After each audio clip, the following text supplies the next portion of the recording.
Hello, everybody. Welcome back to episode 8 of the Gratis Groupchat. I am your host, Kaylie O'Connor. And you may notice today that I am, if you're watching the visual, a little dressed down, a little undone today. That is because I am heading to the airport in about 2 hours. So I decided I need to get this podcast done before I go because I'm not going to bring all of this equipment with me. So we are doing this pretty quick. I think this will be a shorter episode. But it's kind of an offshoot of last week's discussion, and I'll get into that in just a moment. Last week we talked about slow fashion and the impact that its counterpart, fast fashion, has had on not only the industry, but on the environment and the people who create our clothing. After recording that episode, I jumped on a plane and I went to Arizona, and I was there until 2 days ago on Thursday. And it is now Saturday, and as I just mentioned, I am leaving again for Hawaii for a week and a half. And as I was preparing for these flights and thinking about these travels, I really started thinking about how this has kind of become a pattern in the way that I travel. Last year in March, I went to California for 2 weeks, and I basically went up the coast from the south to the middle of the state. I started in San Diego for my friend's bachelorette party, and then I moved up to Oceanside to visit a friend, and then I took a plane to Los Angeles to visit another friend. And that all happened within a 2.5 week time span. Then I came home for around 2 weeks, and I went to Dallas for a week in April. Now, maybe the first question you have is, how are you able to do that when you work a job? Well, there has to be an understanding. Last year, I had a more flexible work schedule where I was able to take off as much time as I want to. And at this point in life, I still have that option, but I have a very different team and a very different boss. And so the way that I go about that is a little bit different. So last year, I took all of those weeks off of work. This year, I worked while I was in Arizona. So this is officially my out of office Hawaii vacation. I'm so excited for it. But I started thinking about this pattern a few days ago when I returned from Arizona. And because the government is always listening to us in our phones, I started to get advertisements about something called slow traveling. And so when I heard this term, I thought, well, I'm really ingrained in the slow fashion movement and the slow living movement. And although my closet would say otherwise, I'm actually pretty minimal outside of this closet situation. And so I thought, well, maybe it's just a new hip term because people are, travel bloggers are new and travel vlogs are a very hip thing to do right now. So maybe slow travel is just a new term I've never heard of. Turns out it actually has roots that go back into the 1980s, which I'll get into in a minute, but I want to start by defining slow travel and then talk about how it came to be. Slow travel is an approach to travel that emphasizes connection to local people, cultures, food, and music. It relies on the idea that a trip is meant to educate and have an emotional impact, while remaining sustainable for local communities and the environment. Slow travel is actually an offshoot to the slow food movement, which began in the 1980s in Italy. It was a response to fast food chains wanting to franchise within culture-heavy and tourist-heavy areas. The premise of the slow food movement relies on preserving regional cuisine, local farming, and traditional cooking methods. So similarly with the slow travel movement, the goal is not to quickly load up on passport stamps or to quickly cross off bucket list locations. Instead, slow travel encourages you to see more by moving less, seeking depth and breadth of experience rather than moving through places at a rapid pace. So the main goal of slow travel is that it's an opportunity for growth, education, and development. A slow travel trip would ideally last 3 weeks or more.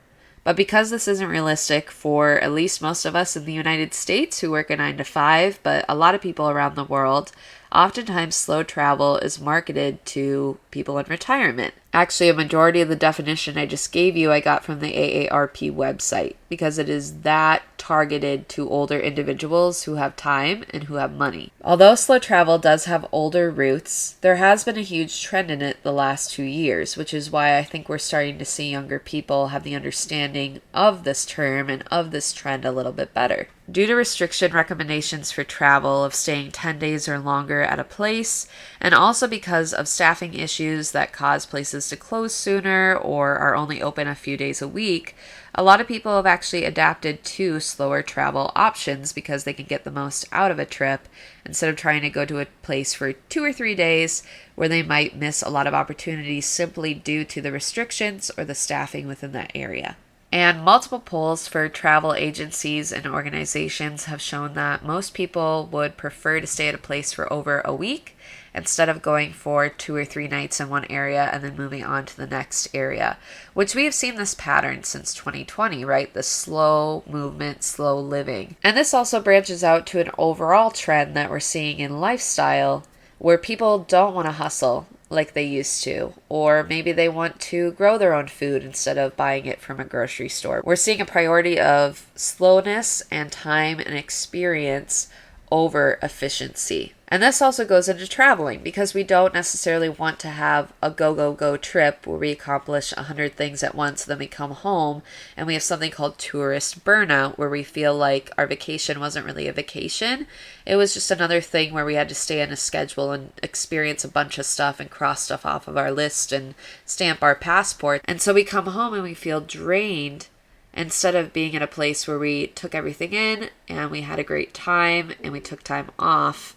We're coming home with this burnout and we're going back to jobs and to schedules day to day that also burn us out. So our travel and our vacations are starting to look really different because people are starting to prioritize different things. So when I think about slow travel, I think about 3 different options for how someone can be a slow traveler. And the 3 that I'm going to name today, I have entitled retirement, niche, and realistic. So let's talk about retirement. So this is the group that most travel agencies are actually marketing to because they are the people who have no work obligations and they can stay at a place for as long as their time or their budget will allow. But realistically, this involves a small group of the population. It's also very American and European in nature. So this is a very minute experience that most of us probably will not get to experience in the long run. Also to think about, a lot of people want to wait till they are in retirement in order to travel, but when you're older, your body doesn't work the way that it does when you're young. Things hurt more than they used to, and you don't have the physical capabilities like you did when you were young. So although this is an option for slow traveling and slow living, I would recommend that you start it sooner. Now, the second group that we could talk about is a group I'm going to call the niche group, because this is a very, again, niche experience. This is when you work fully remote and have the budget to travel to places for long periods of time.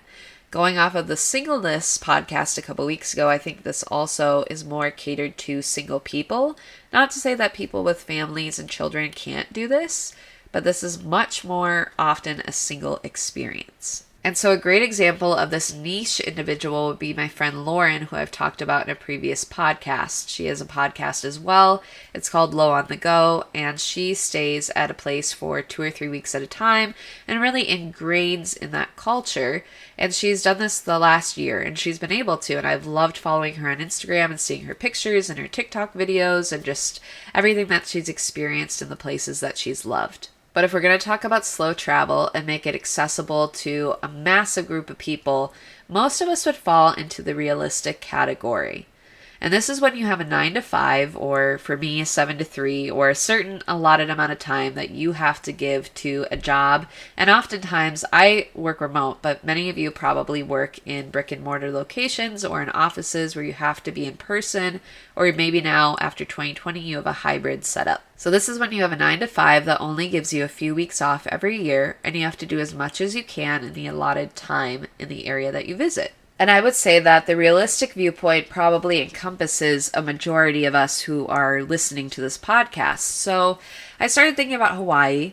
The trip is already planned. It's 8 days, and I can't take that back. But what I can do is try and be mindful about treating that trip with a slow travel mindset in the 8 days while I'm there. So that's what I want to talk about today, is the approach to slow traveling in a realistic timeline. So the first thing you can do to approach your realistic trip with a slow travel mindset is to learn a few phrases or just basics of a language. Most places that we go to will speak your native tongue, and in this case, according to my insights and analytics, most of you speak English. So a lot of the places that we go to, we just expect people to speak English. We have tourist companies and groups, all-inclusive stays where people will speak English to us, and it's very easy. And I think it's just an easy way to adapt to that area and their way of living, which when I went to India in 2017, that was one of the first things we learned.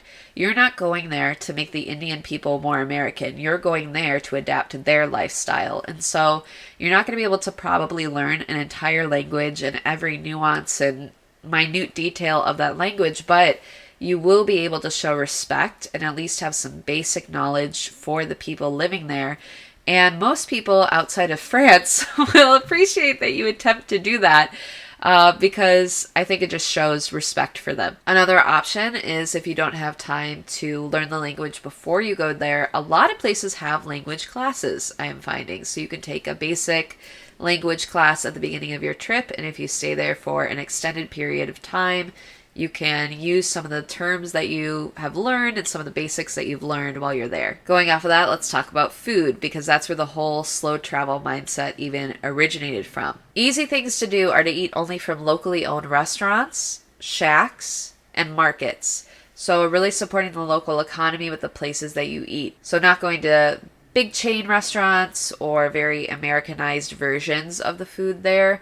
Really taking in and again adapting to their culture and what they like, because that'll give you a fuller breadth and experience of that area. And going further into that, because I love to shop and peruse the markets, you can shop from local creators and artisans, and you can support the local economy by fighting the urge to purchase from some big chain souvenir shop that has popped up because that area is tourist heavy. You can instead go to locally owned shops and ask about what type of souvenirs they would recommend or what types of pieces are really memorable to them. And similar to the language point, there are often cooking classes in different, especially European areas, where you can take a cooking class and learn some local dishes and bring those home with you. Now, the next point is going to talk more about environment, and we're going to talk a little bit about what you prioritize for this specific point. My advice for this point is that you would choose personal transportation over efficient transportation. So what do I mean by this? A lot of places where you could bike or hike a mountain or a path or a scenic trail, a lot of times they offer you the option to ride a car or a bus up those areas. Not only would this be more environmentally friendly for you to walk it or hike it or bike it, but it also will allow you to feel a sense of accomplishment when you reach the top and you go, wow, look what I just did. So I really enjoy hiking a place and seeing their nature and seeing their scenic views, because in the Midwest, we really only have suburbs and sidewalks, and we have a lot of state parks, especially in Minnesota, but you have to drive to those state parks in order to see them. Versus in a lot of areas of the world, you can just walk down the street to a place where they have an incredible scenic hiking trail and be able to do that. And so there's a sense of accomplishment in going against, the incline and the weather and being able to accomplish that and see the end and see the view that you worked hard for. Now, if you're not physically able to do that, that's totally fine. They have e-bike options, they have electronic car options in a lot of places now. So that also is a benefit to the environment in the long run, because even though you can't physically do the work that it takes to get to the top, or you have a barrier in that area and it's not accessible, it is now accessible with electronic options. Going off of that as well, you can drive through an area instead of flying from point A to point B. Now, you might look at that and say that's less efficient, but when you really think about it, when I drive through a place, I am forced to drive through small towns or to see different areas. Versus when I fly, I can just be very focused on what I'm working on in the plane. I'm not the driver. I don't have to watch anything that's happening around me, and I get from point A to point B. And so there is an efficiency in that. And also some people might value the environmental impact of riding a bus or a train or a plane instead of taking a car, because it's only benefiting one group of people or one family instead of a bunch of different people taking one point of transportation. So I understand that way of thinking too, but for me to be able to slow travel and really experience an area, I want to understand what that area has to offer, and I want to see the locals and the local streets and the main streets of that city or that town. I'll also add to that though, I love places where you can walk. I love walking towns. The East Coast does an incredible job with that. A lot of Europe is built off of that way of living. I believe a lot of Asian areas also are. It's the United States that really just messed that up for us. We really decided that we were going to have random suburban areas where we just live, and then like miles away we have to drive to shopping centers. And when I went to Boston, this really stood out to me that you can walk down the street and you can get a cup of coffee, and that's a local coffee shop, and you can walk to a local place of work, and you can walk to your local clothing store, and it's all about the environmental impact and just being able to live in a way in which you feel like you have community around you all the time. And going along with that too, the East Coast just does a much better job with trains. Europe does an amazing job with trains. And as you get more and more West Coast, I feel like we do a worse and worse job with having a transportation or a train system. In the Midwest, we have light rails, but they only go to certain areas in the cities and then they kind of stop.